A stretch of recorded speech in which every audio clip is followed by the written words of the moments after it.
Hello my dear students, welcome to AR maths zone.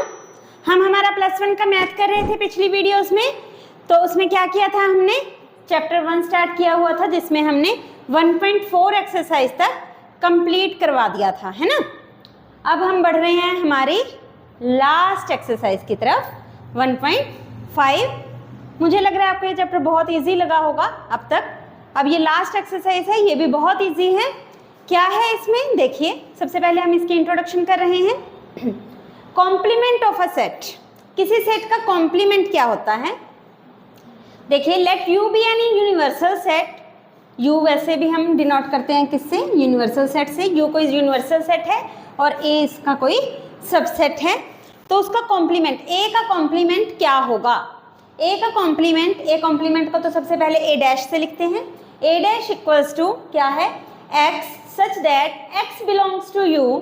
You के वो elements, वो सारे एलिमेंट्स जो u में तो हों and x doesn't belongs to a, लेकिन वो a में ना हो। u के वो एलिमेंट्स जो a में ना हो। एग्जाम्पल लेते हैं, उससे आपको समझ आएगा। मान लीजिए यूनिवर्सल सेट आपको दिया हुआ है 1 2 3 4 5 6 7 8 9 10 और a आपको दिया हुआ है 1 3 5 7 9। तो a डैश क्या होगा, आपने क्या करना है, U में एलिमेंट्स देखने हैं और वो एलिमेंट्स लिखने हैं जो A में ना हो। 1 पहले U का एलिमेंट है 1 A में है तो नहीं लिखेंगे। फिर 2 A में है, नहीं है तो लिख देंगे। 3 भी है, नहीं लिखेंगे। 4 5 भी है, 6 7 भी है इसमें तो 8 लिखेंगे। 9 भी है तो 10 लिखेंगे। This is the complement of A। दोबारा बता रही हूँ, कॉम्प्लीमेंट ऑफ ए को ए डैश से लिखते हैं और इसकी डेफिनेशन क्या होती है, यूनिवर्सल सेट के वो एलिमेंट्स जो ए में ना हो। जैसे कि मैंने एग्जांपल लेके दिखाया है, यू में 1 से लेके 10 तक सारे नेचुरल नंबर्स हैं और ए में ऑड नंबर्स हैं 1 से 10 के बीच में, ठीक है। तो ए डैश क्या होगा, यू में जो एलिमेंट्स हैं और वो ए में नहीं है, वो एलिमेंट्स हमने ढूंढ के लिख दिए। That is the complement of A. इसके बाद हम करते हैं some properties of complement sets. इस कॉम्प्लीमेंट के ऊपर कुछ एक प्रॉपर्टीज हैं, हम वो कर रहे हैं। फर्स्ट है कॉम्प्लीमेंट लॉ। ये क्या कहता है कि अगर हमने ए का उसके कॉम्प्लीमेंट के साथ यूनियन किया, ए का उसके कॉम्प्लीमेंट के साथ यूनियन किया तो हमारे पास पूरा का पूरा यूनिवर्सल सेट आ जाता है। और ए का उसके कॉम्प्लीमेंट के साथ इंटरसेक्शन किया तो एम्प्टी सेट आ जाता है, फाई आ जाता है। आपने यूनियन और इंटरसेक्शन कर लिए हैं पीछे वाली वीडियोस में। अगर आपने नहीं किए तो आप पीछे वाली वीडियोस जरूर देख लेना, लिंक आपको डिस्क्रिप्शन बॉक्स में दे दिया जाएगा। उसके बाद है D Morgan's law. D Morgan's law क्या कहता है, ध्यान से देखिए।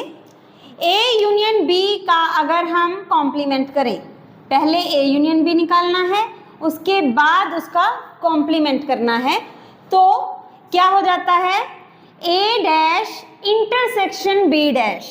अगर आप पहले कॉम्प्लीमेंट निकालेंगे तो ये जो हमारा ऑपरेशन है यूनियन वाला, ये चेंज होता रहता है इंटरसेक्शन में। ए यूनियन बी का डैश किसके इक्वल बन जाता है, A dash intersection B dash. इसी तरह से अगर ए इंटरसेक्शन बी का होल डैश हो, मतलब complement of A intersection B हो, तो इंटरसेक्शन चेंज हो जाता है यूनियन में। तो क्या बन जाता है, A dash union B dash. सीधी सी बात है कि ये जो कॉम्प्लीमेंट है ये इस ऑपरेशन को चेंज कर देते हैं। यूनियन इंटरसेक्शन में चेंज हो जाता है और इंटरसेक्शन यूनियन में चेंज हो जाता है। उसके बाद आता है third law, law of double complementation. Double complementation means 2 बार कॉम्प्लीमेंट कर दिया अगर हमें किसी भी सेट का, जैसे ए का डैश और फिर दोबारा से डैश। एक बार कॉम्प्लीमेंट किया फिर दोबारा से कॉम्प्लीमेंट किया तो दोबारा से हमारे पास वही सेट आ जाता है ए। फिर आता है law of empty sets and universal set. Empty set क्या होता है, 5 का कॉम्प्लीमेंट किया तो वो यू आ जाएगा, उल्टा यू का कॉम्प्लीमेंट किया तो वो 5 आ जाएगा। तो ये 4 लॉज हैं कॉम्प्लीमेंट सेट्स के ऊपर। तो हमारी इंट्रोडक्शन जो थी वो यहीं तक थी, छोटी सी थी, है ना। खुश हो गए छोटी सी के नाम से। अब हम बढ़ते हैं हमारी एक्सरसाइज की तरफ। फर्स्ट सम देखिए एक्सरसाइज का। लेट यू हमें यूनिवर्सल सेट दिया हुआ है 1 से लेके 9 तक के नेचुरल नंबर्स का। ए दिया हुआ है 1 2 3 4, बी दिया हुआ है 2 4 6 8 और सी दिया हुआ है 3 4 5 6। फाइंड, क्या फाइंड आउट करना है, A dash.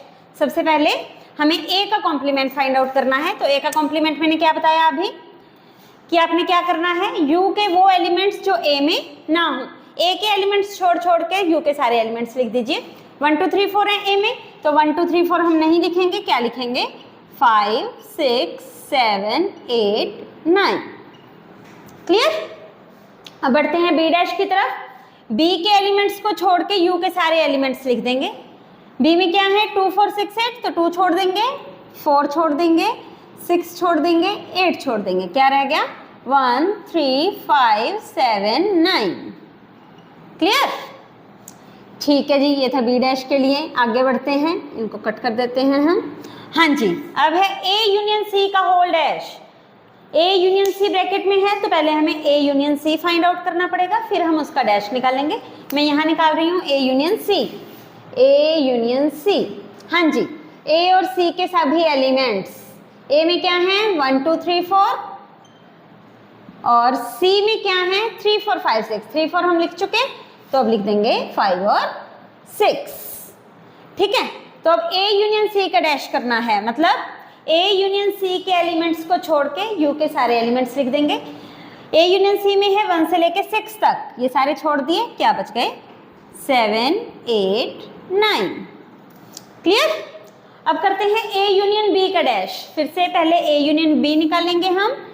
A union B क्या होगा ए यूनियन बी, ए के एलिमेंट्स और बी के एलिमेंट्स। ए के एलिमेंट्स क्या हैं 1 2 3 4 और बी के एलिमेंट्स क्या हैं 2 4 6 8। 2 और 4 आ गए, तो इसके बाद हम लिखेंगे 6 8।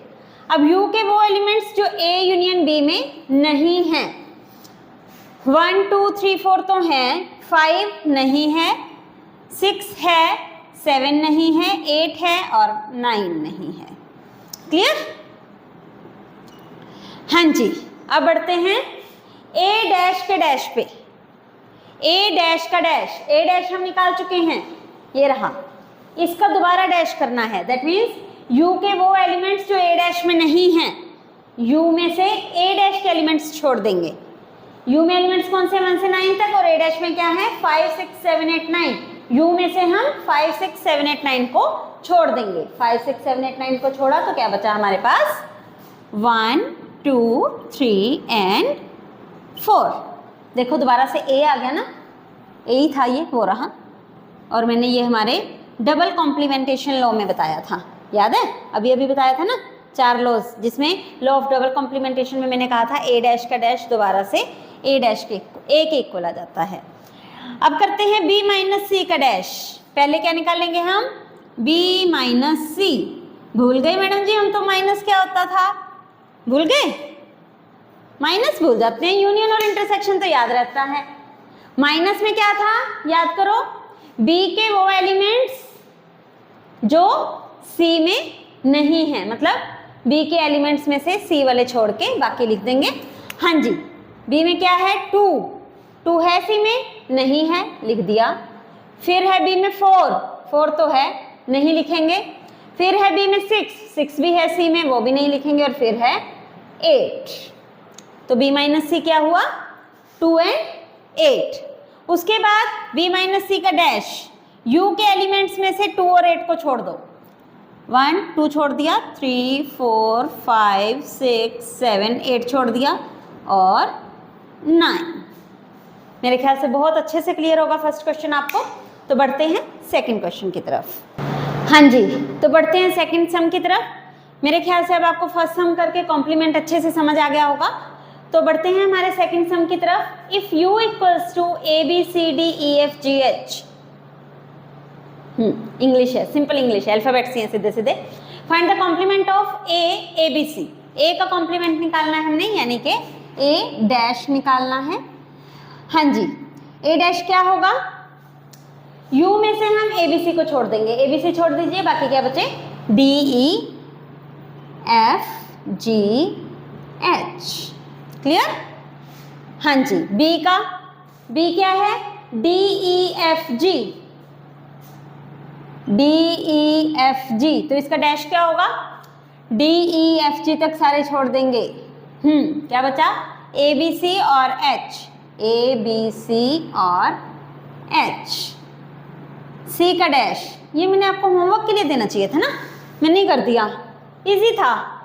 चलो सी का डैश, ए सी ई जी, ए छोड़ा, सी छोड़ा, ई छोड़ा, जी छोड़ा, क्या बचा? B D F H, B D F H,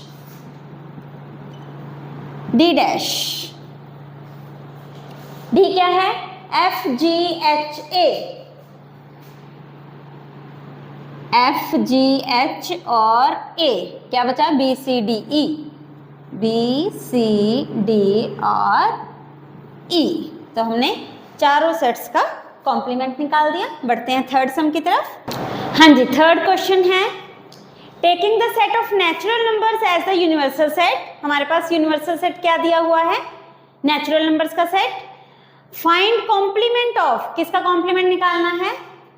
first part है x such that x is an even natural number. हम इसको ए सेट मान लेते हैं। हमें इसका कॉम्प्लीमेंट निकालना है। क्या है set?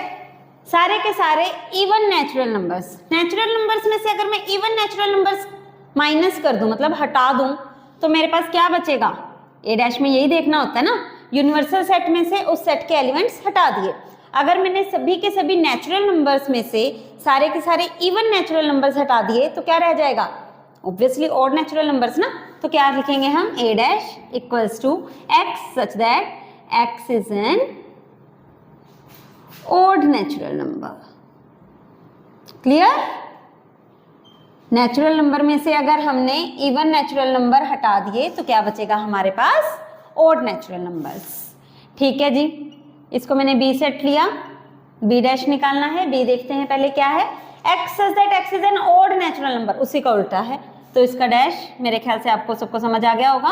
X such that X is an even natural number.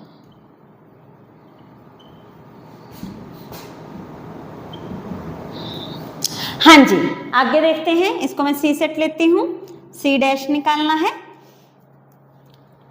X such that X is a positive multiple of 3। Positive multiple of 3 कौन कौन से होते हैं? 3, 6, 9, 12 है ना, वो सारे छोड़ देंगे नेचुरल नंबर में से। क्या बचे? जो नॉट मल्टीपल्स ऑफ 3 बचे, है ना। तो क्या लिखेंगे? X such that x belongs to natural numbers. अब मैंने नेचुरल नंबर्स क्यों लिखा? क्योंकि यहाँ तो मैंने वर्डिंग में ही लिख दिया था नेचुरल नंबर है, तो नेचुरल नंबर में से ही ना, यू के एलिमेंट्स में से माइनस करते हैं ना हम उस सेट के एलिमेंट्स। यू में कौन से हैं? Natural numbers.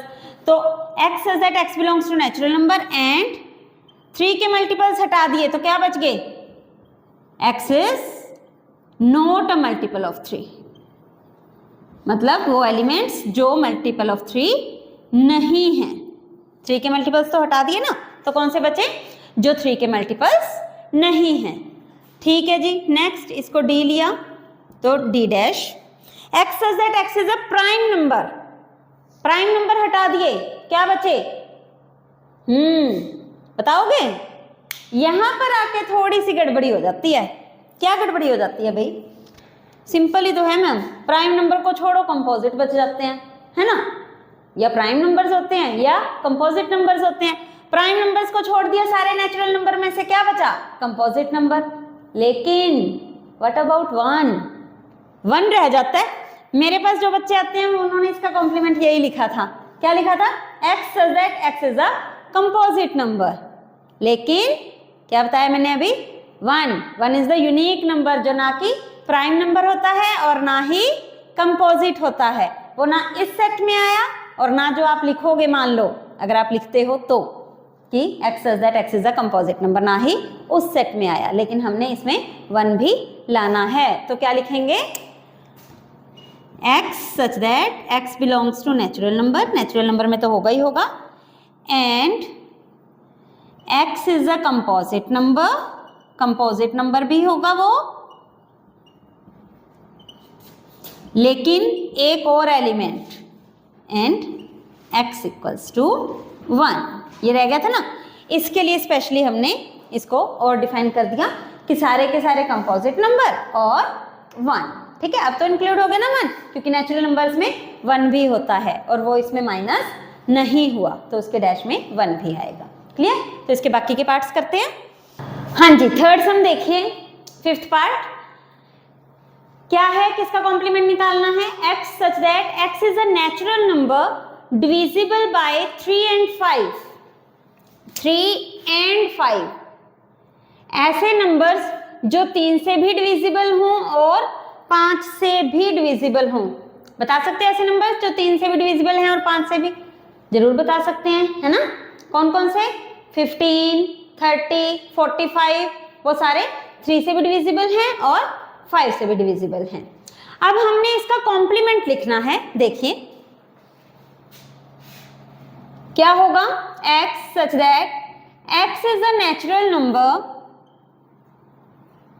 x is a natural number not divisible by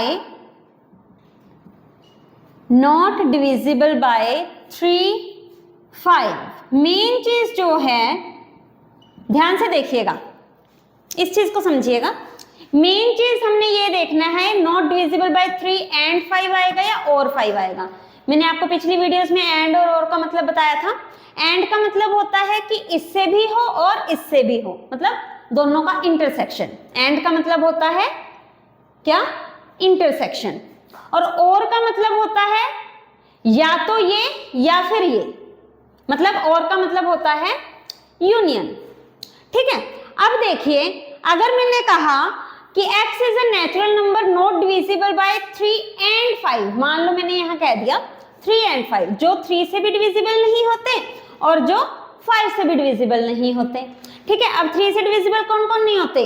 1, 2, 3 तो होता है, छोड़ देंगे।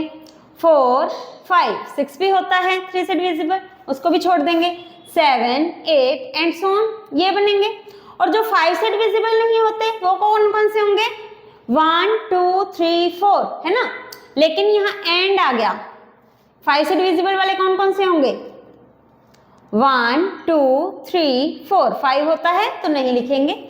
6, 7, 8, 9, 10 होता है, नहीं लिखेंगे। इस तरीके से तो यहाँ एंड लिखा था, एंड का मतलब मैंने अभी क्या बताया आपको? इंटरसेक्शन, है ना। यानी इन दोनों का इंटरसेक्शन, इन दोनों का इंटरसेक्शन करोगे तो क्या आएगा? 1, 2 कॉमन एलिमेंट्स है ना, इंटरसेक्शन का मतलब। 3 नहीं आएगा क्योंकि 3 इसमें नहीं है तो कॉमन नहीं है। 4, 5 नहीं आएगा क्योंकि 5 इसमें नहीं है तो कॉमन नहीं है। 6 भी नहीं आएगा, 6 नहीं आएगा, हाँ 6 इसमें नहीं है, 3 का मल्टीपल नहीं है। 7 आएगा, 8 आएगा, फिर 9 नहीं आएगा क्योंकि 9 इसमें नहीं होगा। ठीक है, इस तरह से। ठीक है, लेकिन हमने छोड़ने कौन से एलिमेंट थे? इस सेट वाले। इस सेट में कौन से एलिमेंट्स थे हमारे पास? इस सेट में 15, 30, 45 एंड सो ऑन। हमने तो कौन कौन से छोड़ने थे एलिमेंट्स नेचुरल नंबर्स में से? हमने तो सिर्फ यही एलिमेंट्स छोड़ने थे भाई। कौन कौन से? 15, 30, 45। लेकिन हमारे तो कौन कौन से एलिमेंट छूट गए? 3 भी नहीं आया, 6 भी नहीं आया, 5 भी नहीं आया, 6 भी नहीं आया, 9 भी नहीं आया, है ना। तो ये तो एलिमेंट्स छूटने ही नहीं चाहिए थे, हमारे तो सिर्फ ये एलिमेंट्स छूटने चाहिए थे। अब देखते हैं, अगर यहाँ मैं और लगाती हूँ तो, अगर मैं यहाँ पे और लगाती हूँ मतलब मुझे इन दोनों का यूनियन करना है। यूनियन में क्या होगा? 1 भी आएगा, 2 भी आएगा, 3 भी आएगा, 4 भी आएगा, 5 भी आएगा, सारे आएंगे। लास्ट में 15 छूटेगा क्योंकि 15 इसमें भी नहीं आएगा, इसमें भी नहीं आएगा, क्योंकि वो 3 का भी क्या होता है? 3 का भी मल्टीपल होता है और 5 का भी मल्टीपल होता है। मेरे ख्याल से आपको बहुत अच्छे से क्लियर हो गया होगा। तो यहाँ पर क्या वर्डिंग आएगी? एंड या और, यहाँ पर आएगा और। ठीक है, बस आपने याद क्या रखना है कि एंड का मतलब होता है इंटरसेक्शन और का मतलब होता है यूनियन। यहाँ पर बच्चे दिक्कत कर जाते हैं और इसी वजह से सम उनका गलत हो जाता है कि वो लिख जाते हैं नॉट डिविजिबल बाय 3 and 5, तो दिक्कत हो जाती है। ठीक है, नेक्स्ट देखिए बी का डैश। बी क्या है? x says that x is a perfect square। क्या लिखेंगे? x says that x belongs to natural numbers and x is not a perfect square। Perfect square को छोड़ के बाकी जो बचे वो लिख देंगे। ठीक है, तो ये भी समझ आ गया होगा फिर तो परफेक्ट क्यूब वाला। तो सी डैश क्या हो जाएगा, x such that x belongs to natural numbers and x is not a perfect cube.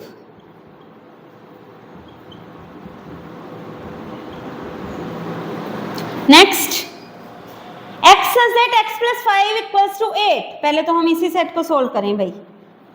इसमें क्या है, x की वैल्यू कैसी है कि x plus 5 equals to 8 equation को वो सेटिस्फाई करता है। तो यहाँ से क्या आ गई x की value, x such that x equals to 5 को उधर ले गए, माइनस का हो गया x इक्वल्स टू 3। मतलब इस सेट में सिर्फ एक ही एलिमेंट है, कौन सा, 3। तो इस सेट का डैश क्या हो जाएगा, सारे नेचुरल नंबर्स में से सिर्फ 3 माइनस कर देंगे। तो क्या लिखेंगे, x such that x is a natural number, या x belongs to natural number भी लिख सकते हो, नेचुरल नंबर एंड कौन सी वैल्यू छोड़ेंगे, x इक्वल टू 3 वाली, तो लिख देंगे x नॉट इक्वल टू 3। तो ये हो गए इसके 8 पार्ट्स, बाकी के 3 पार्ट्स अभी करते हैं। हाँ जी, तो नेक्स्ट पार्ट की तरफ बढ़ते हैं, 9th पार्ट की तरफ। इसको मैं सेट x ले लेती हूँ, इसका कॉम्प्लीमेंट निकालना है। क्या है, x such that 2x plus 5 equals to 9। जैसे हमने अभी पिछला पार्ट किया था बिल्कुल सेम वैसे है। पहले हम इसी सेट को सोल्व कर लेते हैं। x सच दैट क्या आ गया, 2x इक्वल्स टू 5 को उधर लेके जाओ, कितना बचा 4। तो x such that x equals to 2। इसमें सिर्फ एक ही एलिमेंट है कौन सा, 2। तो x डैश क्या हो जाएगा, सारे के सारे नेचुरल नंबर्स में से हम 2 को माइनस कर देंगे। x belongs to natural number and x not equal to 2। Clear, easy था ये तो। अब y मान लेती हूँ इसको मैं, तो y डैश का पहले y है क्या, x such that x greater than equal to 7, 7 के इक्वल भी और उससे बड़ा भी। तो हम नेचुरल नंबर्स में से सारे के सारे 7 से बड़े नंबर हटा देंगे। नेचुरल नंबर्स में से सारे के सारे 7 को भी, 7 भी इंक्लूड है, 7 को भी छोड़ देंगे और 7 से बड़े नंबर भी छोड़ देंगे। तो क्या बचा, 1 2 3 4 5 6, यही बचा। क्लियर, इसको आपने सेट बिल्डर फॉर्म में लिखना है तो उसमें भी लिख सकते हो। तो क्या लिखोगे, x such that x belongs to natural number and x less than 7। Clear, हाँ यहाँ लेस देन इक्वल टू 6 भी लिख सकते हो, एक ही बात है। इसमें इसको z मान लेती हूँ, x such that x belongs to natural number and 2x plus 1 is greater than 10। पहले इसी को सोल्व कर लें। हाँ जी, x such that x belongs to natural number and यहाँ से x क्या आ जाएगा, आपने लीनियर इनइक्वालिटी वाला चैप्टर कर लिया। 1 को पहले दोनों साइड 1 माइनस करेंगे तो यहाँ 9 बच जाएगा, यहाँ 2x, फिर 2 से डिवाइड करेंगे तो x इज ग्रेटर देन 9/2। ठीक है, 9/2 मीन्स 4.5। 4.5 से बड़े नेचुरल नंबर्स कौन से होते हैं, 4.5 से बड़े, 4.5 से बड़े नेचुरल नंबर्स 5 6 7 8 9 10 है ना। तो इसका डैश क्या आ जाएगा, 5 से लेके सारे नेचुरल नंबर्स छोड़ दो आगे, 5 6 7 8 सारे छोड़ दो, क्या बच गए 1 2 3 4। क्लियर, या फिर इसको सेट बिल्डर फॉर्म में लिखना है तो क्या बनेगा, x such that x is a natural number, that means x belongs to natural number and, और ये थी ना, इसी इक्वेशन की फॉर्म में लिखना है तो इसी इक्वेशन की फॉर्म में भी लिख सकते हो। अब आप कहोगे मैम यहाँ तो ग्रेटर था, हम greater less than equal to लगाना चाहिए था, इसका उल्टा तो लेस देन इक्वल टू होता है। लगा सकते हो, लेकिन जब लेस देन इक्वल टू आएगा ना तो 9/2 नेचुरल नंबर नहीं होता। हाँ, अगर यहाँ नेचुरल नंबर होता तो हम लिख सकते थे, आपने लगाना है तो लगा भी सकते हो। 9/2 वैसे भी इसके अंदर इंक्लूड नहीं होगा क्योंकि वो नेचुरल नंबर है। ठीक है, तो बढ़ते हैं हमारे 4th सम की तरफ। हाँ जी, 4th क्वेश्चन देखिए, इफ u इक्वल्स टू, हमें यूनिवर्सल सेट दिया हुआ है 1 से 9 तक के नेचुरल नंबर्स, a दिया हुआ है 2 4 6 8, b दिया हुआ है 2 3 5 7, तो हमने क्या वेरीफाई करना है, verify that A union B का dash equals to A dash intersection B dash. देखी देखी सी लग रही है ना, देखी देखी सी लग रही है ये। हमने अभी अभी इसी वीडियो की स्टार्टिंग में प्रॉपर्टीज की थी कॉम्प्लीमेंट्स लॉ के ऊपर, तो ये डी मॉर्गन्स लॉ था, ठीक है। ए यूनियन बी का डैश इक्वल्स टू, दो थे उसके, एक ये रहा। दूसरा पार्ट है इसी सम का, वो मैं आपके लिए होमवर्क दूंगी, ठीक है। होमवर्क का नाम सुनते ही कान खड़े हो जाते हैं, हाँ जी होमवर्क नहीं, ये करेंगे उसके बाद बहुत आसान लगेगा वो। देखिए सबसे पहले क्या करना है, हम ए यूनियन बी का डैश निकालते हैं। उसके लिए हमें ए यूनियन बी निकालना पड़ेगा। सबसे पहले ए यूनियन बी निकालिए। ए क्या है, 2, दोनों को इकट्ठे देख लेते हैं, थोड़ा दिख जाएगा। 2 है, 3 बी में है, 4 ए में है, 5 बी में है, 6, 7 और 8, ठीक है। इनको थोड़ा असेंडिंग या डिसेंडिंग ऑर्डर में लिख देते हैं ना, तो इजी हो जाता है।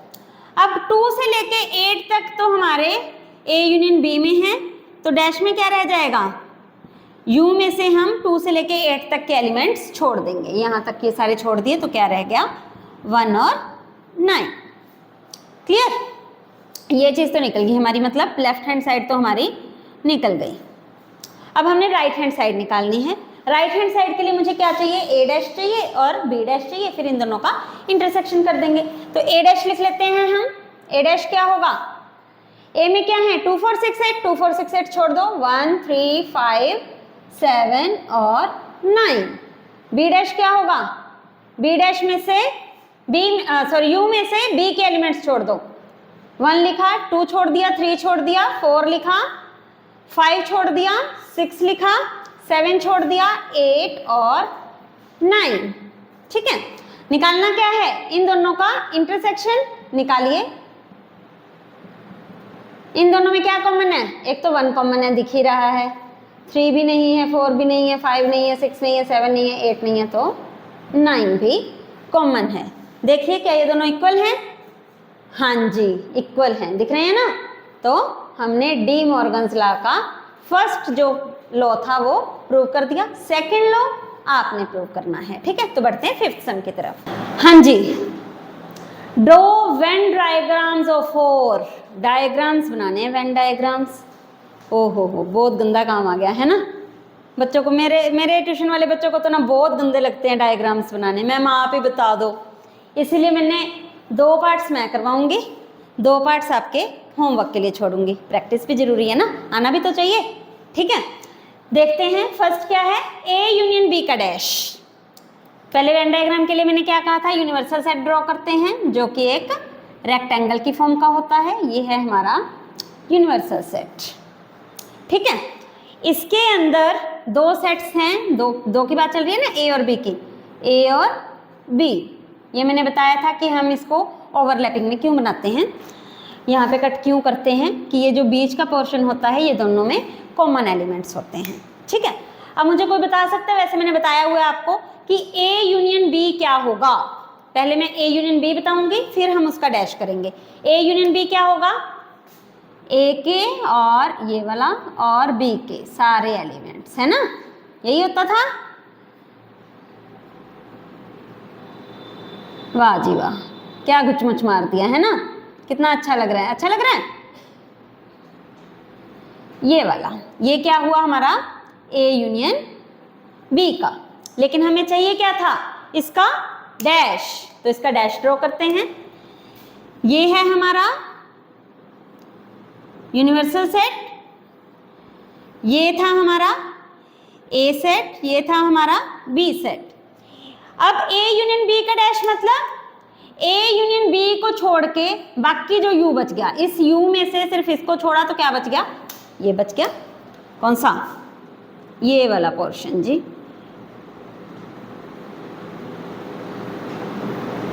ये वाला पोर्शन अंदर नहीं जाना चाहिए, ठीक है। अच्छी अच्छी ड्राइंग करना, मेरी तरह नहीं करनी।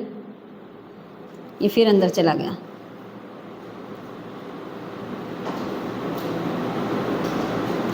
दिस इज आर क्या, ए यूनियन बी का डैश। अरे मैम ये तो बहुत इजी था, हम तो वैसे ही डर गए थे। इजी था ना, ए यूनियन बी का डैश। तो बढ़ते हैं ए डैश इंटरसेक्शन बी डैश की तरफ। अब आपको समझ आ जाएगा। पहले ए डैश का करते हैं हम। ये है हमारा यू, ये है हमारा ए और ये है हमारा बी। ए डैश क्या होगा, सिर्फ ए को छोड़ना है। ए ये था ना, सिर्फ ए को छोड़ना है, सिर्फ ए वाले सर्कल को हमने छोड़ना है, बाकी सारे को शैडो कर देनी है। अंदर नहीं जाना चाहिए भाई, मैं दोबारा बोल रही हूँ, और इधर से बाहर भी नहीं आना चाहिए, ठीक है। अच्छा अच्छा बनाना है, ड्राइंग स्किल्स दिखानी है हमने इसमें। मेरी तो 0 है, आपने दिखानी है, ठीक है। ये है हमारा ए डैश। मेरे ख्याल से अब आप बी डैश बहुत इजीली दिखा सकते हैं।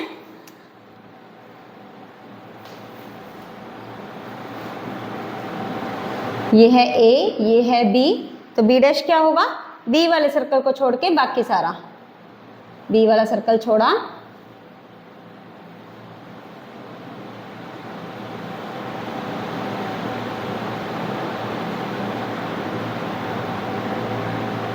ध्यान रखना सिर्फ बी वाला ही सर्कल छोड़ना है।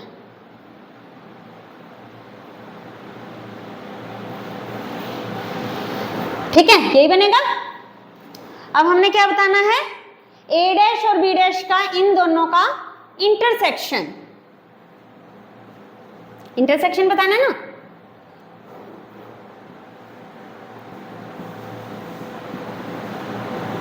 इंटरसेक्शन में देखिए क्या है, पहले वाले में तो ये वाला सर्कल नहीं आया, दूसरे वाले में ये वाला सर्कल नहीं आया, तो कॉमन में क्या होगा, ये दोनों सर्कल नहीं आएंगे, तो क्या बचा, दोनों सर्कल को छोड़ दो।